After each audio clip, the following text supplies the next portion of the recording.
We're jumping into our first Mark IV Super project. This one in particular is the giveaway car. Every $5 you spend on LZMFG or Drift HQ gets you entered for a chance to win, and it's gonna be sick. And I'm starting this video out with something that I feel like I maybe shouldn't say because I know what happens every single time that I say this, it usually backfires on me. But I think we will be able to do the build that we wanna do on this car without pulling the engine.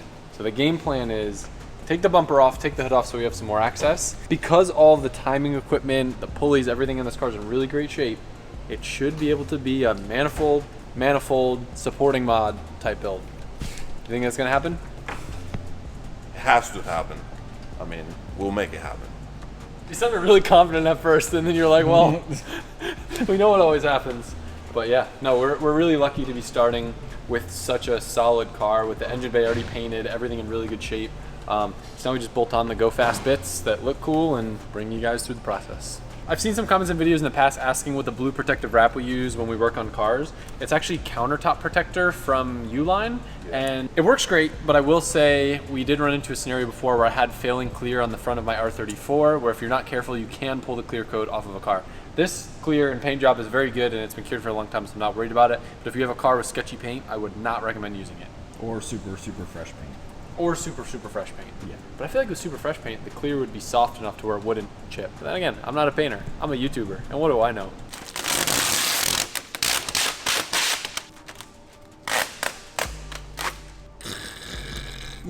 I'll kill you.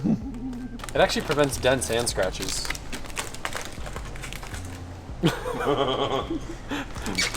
Nah.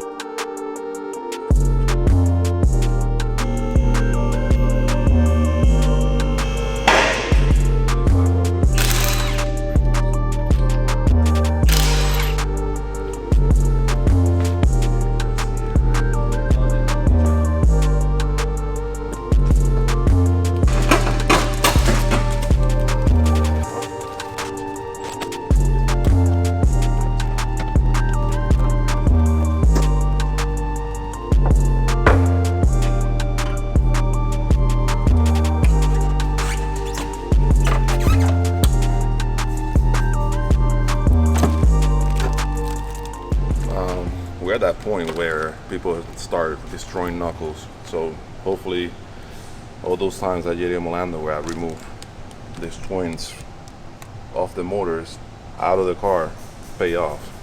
Because I have managed to remove just the twins with these things apart out of the motor without getting crazy taking every single piece off. So let's cross our fingers that doesn't take that much to take it off.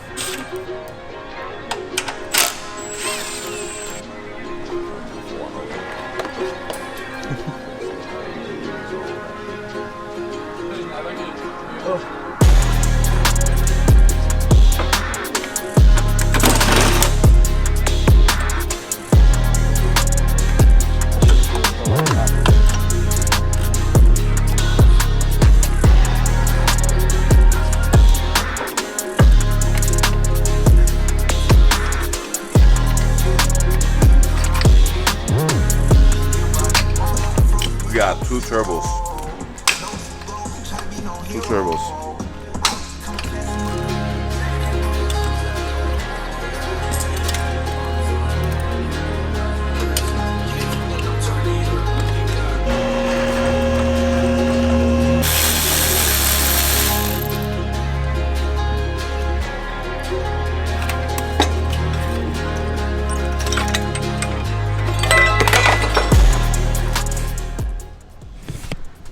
All right, so who wants to buy it?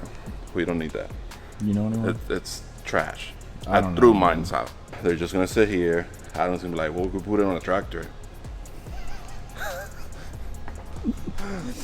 We do have one of those. Let's not put that idea in his head.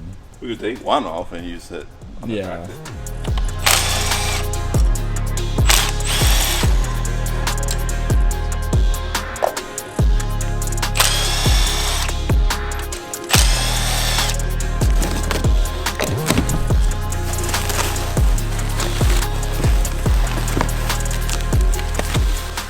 Babe.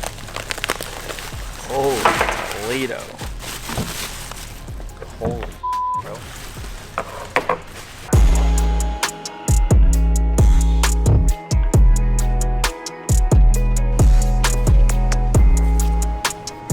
interruption. I know a lot of you guys are in the season of getting your build back up and running. You might need a new set of coils, and I want to let you know we are running a special at LZMFG where when you purchase a set of BC Racing coilovers from us, you are also going to receive, in addition to your coilovers that would normally be in this box, one of our beautiful track hats with a leather patch and a limited edition BC collaboration tee. If you got questions, we build custom kits for people all day long.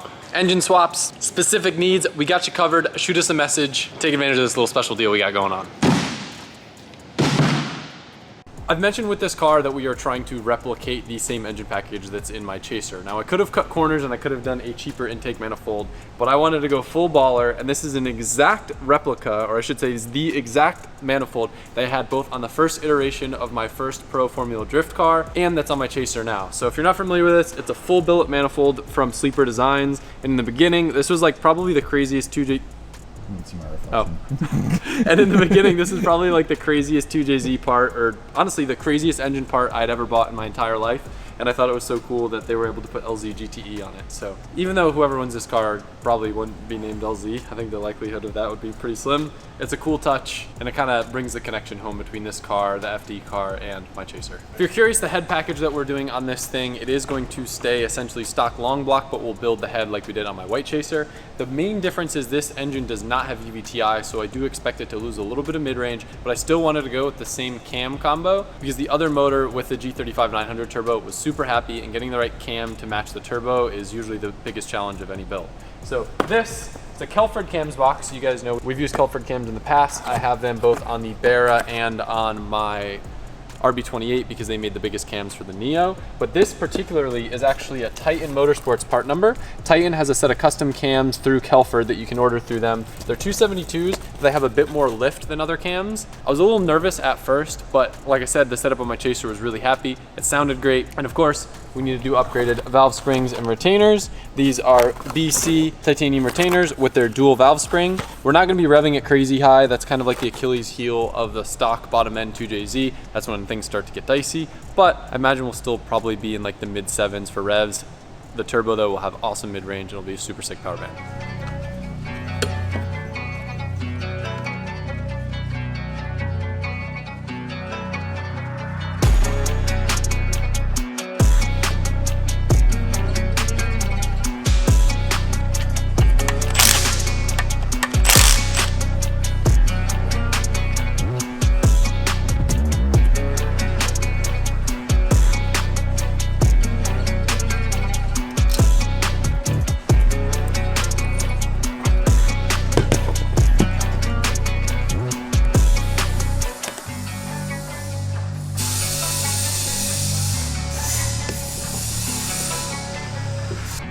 Alright, so we're gonna jump into the head and internals of the engine. As you know, we are upgrading a few things internally, with one of the first thing being the head studs. We can do the ARP head studs and slap them in. We're gonna do one by one. That's the way we've done it in the past. We did it with Adam's Chaser about 2, and it works. So I'll show you the process of that. While we're there, after we do the head studs, then we're gonna move on to the valve springs and retainers.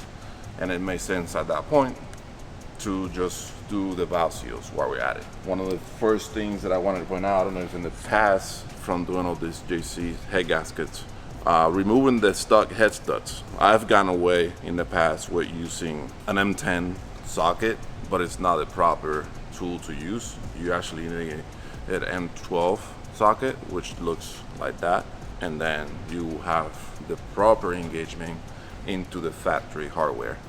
The M10 regular Allen bolt or Allen socket will work, but you run the risk of stripping the bolt and then you have a bigger issue. You can find it anywhere and it will save you from having a headache or breaking a stud or stripping a stud or bolt out.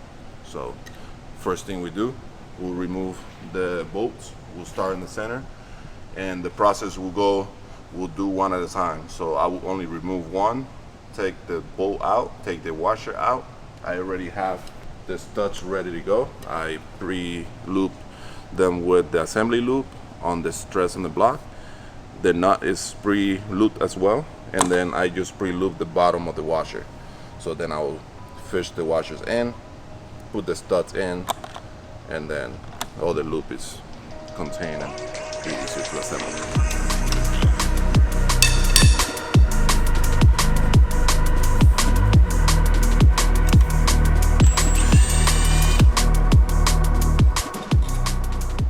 Luckily, we have multiple of these tools in different sizes.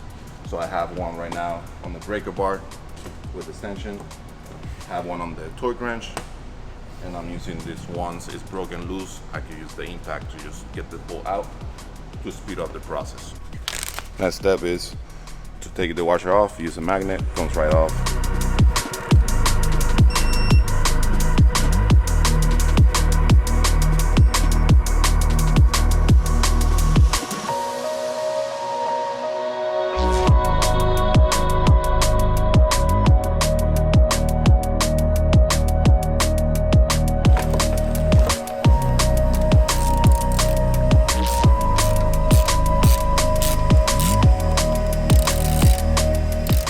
We are onto the valve trains and retainers and the valve seals. Marco, Drift Happy Marco, told me about this tool that he used on his 2J, and it works out to take off the keepers from the valves, and then you have access to the valve spring and retainer pretty easily. So far it's working pretty good. I'm gonna do one to show and see how good it works, and my valve stays up. I'm using the leak down test to pressurize the cylinder and keep the valves from falling.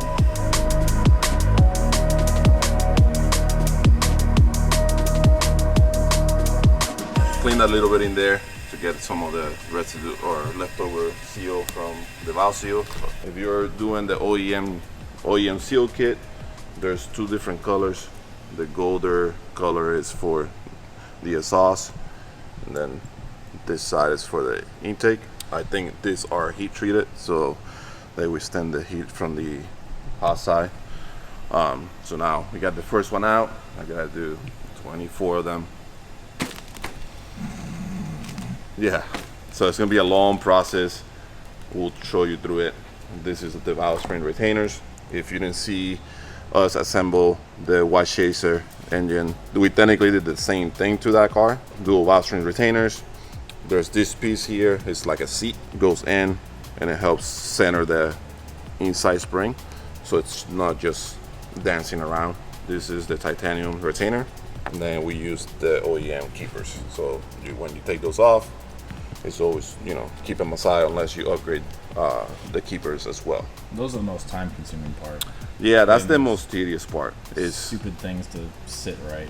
Yeah, take them off or to put them back in, which with that tool should help with that part of the process. Also, if you are installing dual valve springs and retainers, they will come with everything needed to install them.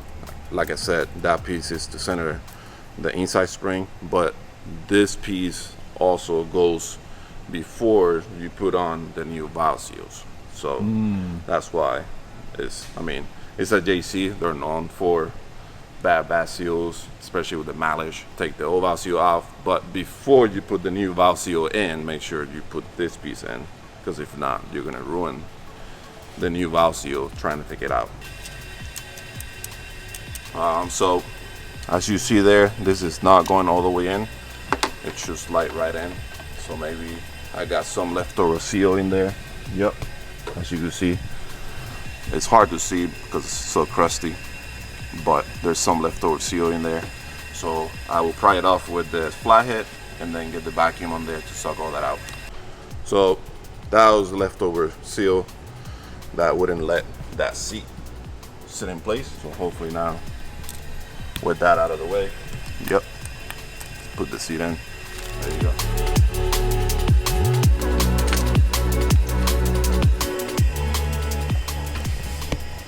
So this is part where the tool is pretty good at helping you. If I get my big ass hands, the keepers in put the put the keepers in place. Jesus That Christ! was a good one. I think it's time for lunch. by engine builders around the world right now. They're like, yo, there's this tool for this. What? I see that now. All done. So that's in. Now we go to lunch. What?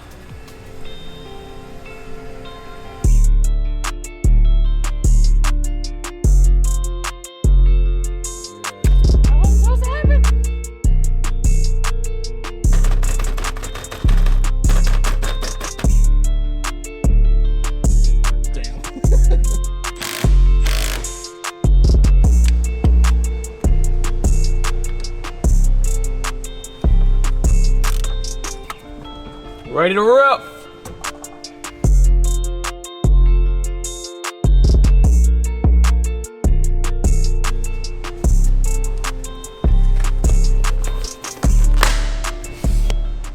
It's time. It's time. We're gonna put all the components on the car. We're ready to put the cams on it. The Time Motorsports cams, 272s, exhaust, intake. We got the nice BC cam gears for both exhaust and intake. ARP hardware for both the cams. Fresh seals. We got some assembly lube and just the tools. We're gonna put them in, check bow lash. Bow lash is good. Then finish the process, time the motor, start reassembly.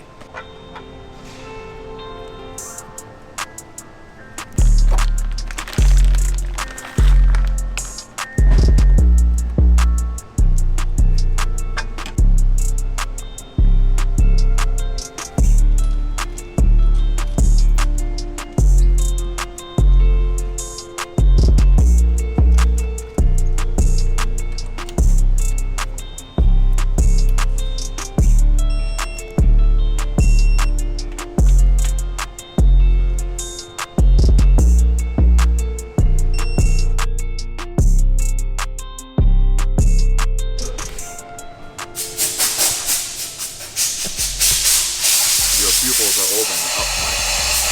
Up, very close.